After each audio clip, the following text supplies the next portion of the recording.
We're here at the Norman Rockwell exhibit at the Winnipeg Art Gallery. Andrew Keir is here to explain to us this series of 4 posters. These 4 posters are based on paintings that Rockwell did, and they're called the 4 Freedoms.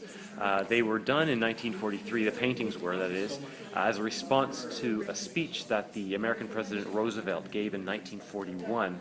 And Roosevelt gave this speech in January of that year, and he basically talked about what the freedoms, the essential freedoms for the human race, basically, not just Americans, but the human race were. And he talks about freedom of speech is the first one.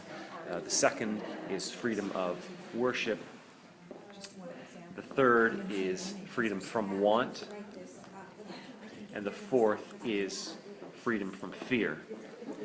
Rockwell heard Roosevelt's speech and wanted to basically paint something in response, but he found the topic so serious, and so he didn't really know how to paint it until one day in his hometown. He went to a town hall meeting, and someone stood up at the town hall meeting and sort of said something that was very contrary to what the sort of consensus view was. And he thought, this is perfect. This perfectly articulates, freedom of speech and what it means to everyday Americans and everyday people.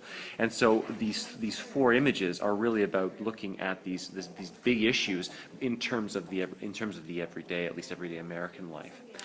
They were the paintings were subsequently made into posters, and these posters were sold across America to raise funds for the war effort. Now, the Roosevelt speech was in 41. America entered the Second World War in late 41 after Pearl Harbor.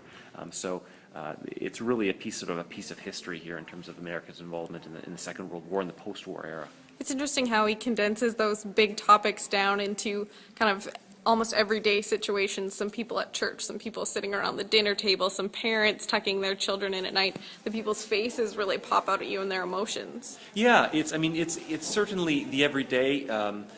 Again, Rockwell has this balance between painting the everyday, but also painting life as he would like to see it. That is, it's an ideal vision of America as well. So certainly it is the everyday, but it's also idyllic in a sense.